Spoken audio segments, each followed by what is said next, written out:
नर्मदे हर जुनून में आप सबका स्वागत है। जैसा कि आप थंबनेल में देख चुके हैं, आज हम बात करने वाले हैं कि जब महिलाएं नर्मदा परिक्रमा के लिए जाती है तो उन्हें मासिक धर्म में किस तरह से रहना है, क्या क्या सावधानी बरतनी होती है, उस विषय में बात कर रहे हैं। तो मैं सबसे पहले तो आपसे कहना चाहूंगी कि अगर आप ये वीडियो पे आके अगर ये थंबनेल पे देख के आप अगर रुक गए हैं तो इसका मतलब आप परिक्रमा में जाने के लिए बहुत इच्छुक है। तो आप मेरी माने तो आप सिर्फ आंख बंद करके निकल जाइए, मैया आगे सब देख लेती है। पर फिर भी मैं आपकी जानकारी के लिए एक बता दूं कि मैंने बहुत पहले एक वीडियो डाला था नर्मदा परिक्रमा जाने के पहले क्या क्या तैयारी करनी पड़ती है, यानी पूर्व तैयारी का। उसमें बहुत कमेंट आए थे, तो वो कमेंट देख के मुझे लगा कि मैं ये वीडियो बनाऊं जिसमें बहुत महिलाओं के ये प्रश्न थे कि परिक्रमा के दौरान अगर हमें मासिक धर्म आता है तो हम कैसी सावधानी रखनी होती है। तो मैं ज्यादा कुछ नहीं कहूंगी क्योंकि मैंने जब परिक्रमा की थी तो मैंने जो अनुभव किया था और मेरे अनुभव के हिसाब से मैं आपको वीडियो बनाने की और बताने की कोशिश करूंगी। पुराणों में क्या लिखा है, शास्त्रों में क्या लिखा है, इससे उसको फॉलो करके नहीं बता रही हूँ। तो मेरे हिसाब से आपको सिर्फ 4 बातों का ध्यान रखना है, जिसमें से सबसे पहली बात है कि आप जहां भी रुकते हैं, जिस भी आश्रम में रुकते हैं, अगर आप मासिक धर्म आ जाता है आपका तो आप जिस भी आश्रम में रुकते हैं तो सबसे पहले आप महंत को आप ये इन्फॉर्म कर दीजिए, ये बता दीजिए कि मुझे इस तरह की अड़चन है, तो मैं यहाँ पे 2 दिन 4 दिन या 1 दिन विश्राम करना चाहती हूँ, तो ऐसी कुछ व्यवस्था है क्या।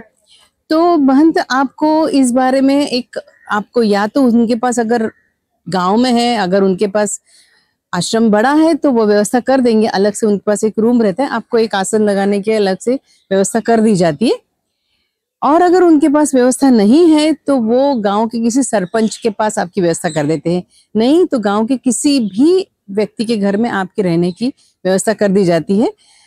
पर मैं आपसे ये कहना चाहूंगी, आप बिना भूले उनको इन्फॉर्म कीजिएगा, महंत को। अगर आप नहीं भी रुक रहे हैं या एक रात भी रुक रहे हैं तो महंत को इसलिए बता दीजिए क्योंकि हम निकले हैं अपनी साधना के लिए और हमें उनकी साधना को, उनको डिस्टर्ब नहीं करना है, उनकी साधना में खंड नहीं डालना है।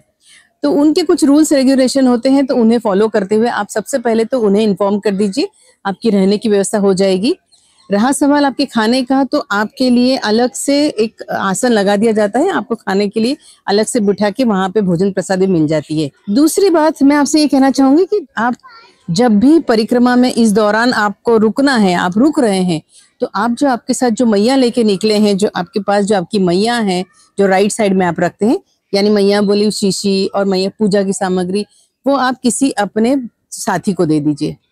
और अगर आप अकेले निकल रही है, जैसे मैं अकेले निकली थी, तो मुझे भी चिंता नहीं थी, मेरे पास में मैया ने किसी न किसी मेरे को एक नेबर को दे दिया था, मेरे पास एक व्यवस्था हो गई थी, मैंने अपनी मैया उनको दे दी थी।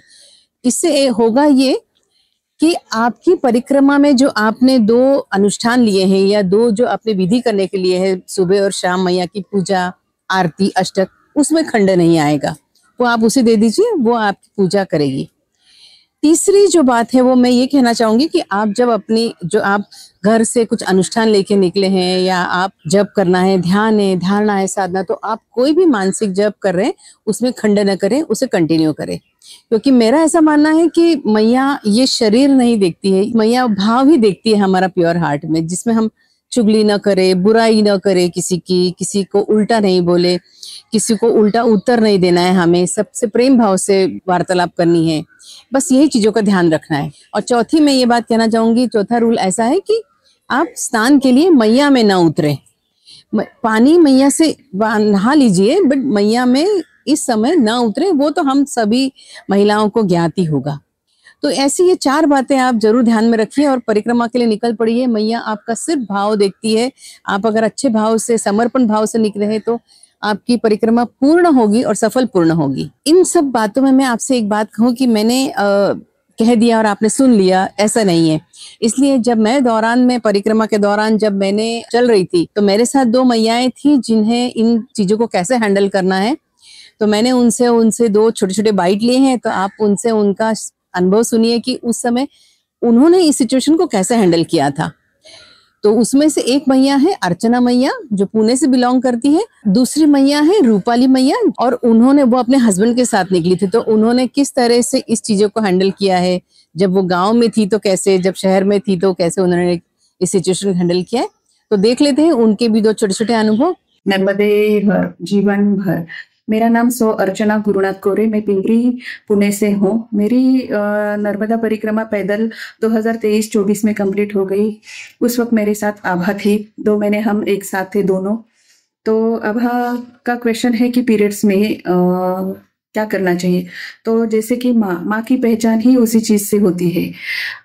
नर्मदा मैया तो पूरी संसार की माँ है, तो वो खुद एक माँ है, तो हमारी पहचान भी उसी चीज से है, तो वो हमें अपने से दूर नहीं रखती। मुझे भी था थोड़ा गिल्ट, क्योंकि फर्स्ट डे मैंने जिस दिन परिक्रमा उठाई उसी दिन मुझे पीरियड्स आ गए, तो मुझे बहुत गिल्ट थी, मेरी वजह से लोगों को तकलीफ हो जाएगी या ऐसा। लेकिन एक था कि मैं हेल्दी थी, तो मैंने कहीं भी स्टे नहीं किया। मेरे साथ मेरी जेठानी सीमा थी, तो मैंने 5 दिन मेरा परिक्रमा मैंने चालू रखी। मेरी पूजा सामग्री और नर्मदा मैया मैंने सीमा के पास दे दी, और मैं 5 दिन चलती रही। मैंने बस पवित्रता मेंटेन रखी, जैसे कि नर्मदा मैया में मैं गई नहीं हूँ, और जहाँ आश्रम में गई हूँ मेरा आसन मैंने बहुत दूर लगाया। वहाँ के जो महंत होते हैं उनसे बात करके उन्होंने मेरी सेपरेट व्यवस्था कर दी नर्मदा मैया की कृपा से। क्या होता है कि 99% जो आश्रम होते हैं वो महंत सन्यासी लोग चलाते हैं, तो उनका जो पवित्रता है वहाँ की हमें मेंटेन करनी चाहिए। जब भी हमें पीरियड्स आते हैं तो हमें उनसे बात करनी चाहिए, तो वो हमारी अलग से व्यवस्था कर देते हैं। तो मुझे तो बहुत मैया का आशीर्वाद, इतना मुझे आशीर्वाद था कि मैया का मुझे यह शायद 2 बार मुझे पीरियड्स आए परिक्रमा में, तो आई थिंक मैया ने बहुत मेरा ख्याल रखा। मुझे बहुत अच्छा घर में रुकने की उन्होंने व्यवस्था कर दी पर आश्रम में, कि जहाँ मुझे सेपरेट मिला, अच्छा मिला, तकलीफ कुछ नहीं हुई। और मैं बहुत खुशनसीब हूँ कि मेरे साथ आभा थी, मेरी जेठानी सीमा थी, तो उन दोनों की वजह से भी मुझे मेरी मैया और पूजा सामग्री उनके पास देने का अवसर मिला। तो ऐसा कुछ भी मन में मत लाइए, मैया के ऊपर छोड़ दीजिएगा। मैया आपको बस एक छोटे बच्चे के जैसे प्यार करके आपकी परिक्रमा करके लेती है। और मैं आभा को बहुत शुभकामनाएं देना चाहती हूँ उसके चैनल के लिए। और मैं दुनिया के हर इंसान को कहूंगी कि आप जरूर पैदल नर्मदा मैया की परिक्रमा कर दीजिए। बस ये परिक्रमा एक अद्भुत अनुभव है, अनुभूति है, आध्यात्मिक जर्नी है।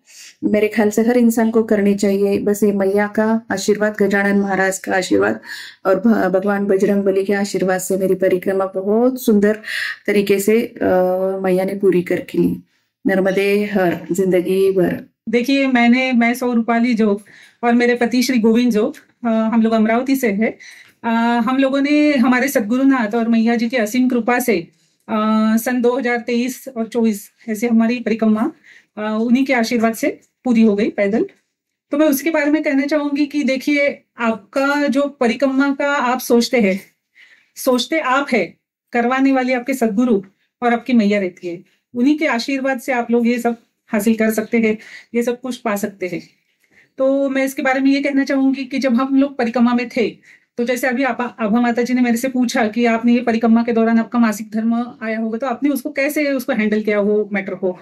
तो मैं इतना कहना चाहूंगी कि हमारे जो गुरु माँ है उन्हीं के आशीर्वाद लेके हम लोग निकले थे, और उन्होंने उनके ही कहने पे हमने ये सब परिक्रमा मतलब किया था, तो उन्हीं के आशीर्वाद से किया था। तो उन्होंने मुझे एक सजेस्ट किया था कि देखो, अगर परिक्रमा के दौरान आपका अगर मासिक धर्म आता भी है तो उसमें आपने टेंशन लेने की कोई जरूरत नहीं है। जैसे कभी कोई गांव के बीच में, अगर समझो गांव के नजदीक हो आप और आपका मासिक धर्म समझो उस समस्या आपके आ गई है, तो उस दौरान आप आश्रम पे भी रुक सकते हैं। आश्रम के जो महंत रहते हैं, आप उनसे बात करके आप आश्रम में ही वो आपको अनुमति दे सकते हैं कि आप 4 दिन आप वहां पे रुक सकते हैं, उन्हीं की अनुमति से साइड पे होकर। और दूसरी एक बात रहती है, अगर आश्रम छोटा है या कोई किसी कारणवश आपको वहां पे जगह नहीं मिल पा रही हो, तो गांव में ऐसे कोई घर रहते हैं। परिक्रमा पूरे नर्मदा खंड में मैं कहना चाहूंगी कि पूरा नर्मदा खंड जो रहता है उसमें जितने भी सारे लोग हैं वो बहुत आपको मतलब इसमें मदद करते हैं परिक्रमा में। तो मेरा तो एक ऐसी मेरे साथ भी ये समस्या हुई थी, मासिक धर्म मेरा आया था। तो उस दौरान हम लोग एक छोटे से गाँव के बीच में थे और हम लोग सोचा हम क्या करेंगे।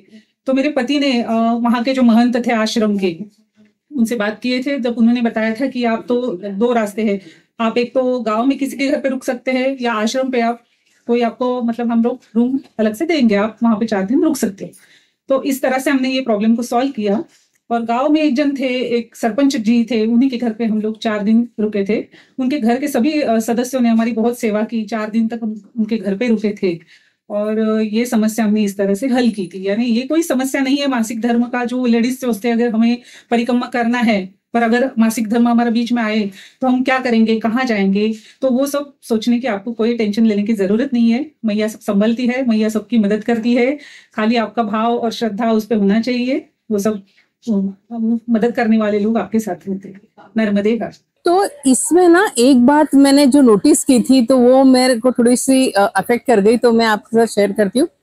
मैंने ये ऑब्जर्व किया है कि जब आप परिक्रमा में होते हैं ना, और जो महिला अगर मासिक धर्म में हो जाती है और उसे अलग आसन लगा के बैठते हैं, तो हमारी कुछ बुजुर्ग महिलाएं हैं जो उनको कुछ कहती हैं, तो मतलब मुझे वो चीज थोड़ी सी खटकती है कि आप भी उस दौर से गुजरी हुई हैं। तो हम महिलाएं अगर महिलाओं को हेल्प नहीं करेंगी, और अगर हम महिलाएं अगर किसी को बाद में बोलेंगे कि इसे मत छुओ, ऐसा मत करो, तो ये कुछ अच्छा नहीं लगा। तो मैं गुजारिश करूंगी महिलाओं से कि अगर ऐसी समस्या आपके साथ है तो आप उनको सहायता करें, न कि आप उन्हें कुछ और उल्टा सीधा कहें। तो बस महिलाएं एक दूसरे का साथ दे देंगी तो हम सब मैया की अच्छी से आस्था रख के सेवा कर पाएंगे। अंत में मैं आपसे यही कहना चाहूंगी कि आप सिर्फ अच्छे भाव से निकलिए, दिल से निकलिए, मैया को प्रे करके निकलिए। और बस मैया ये सिर्फ नेचुरल प्रोसेस है जिसको न देखते हुए मैया सिर्फ श्रद्धा में बिलीव करती है। तो आपसे गुजारिश करूंगी कि अगर आपको और इस तरह के कोई क्वेश्चन होंगे तो आप कमेंट बॉक्स में जरूर डालिए। किसी दिन मैं लाइव रखूंगी तो इस विषय पे और ज्यादा चर्चा अच्छे से कर पाऊंगी। तो चलिए मिलते हैं अगले वीडियो में। नर्मदे हर।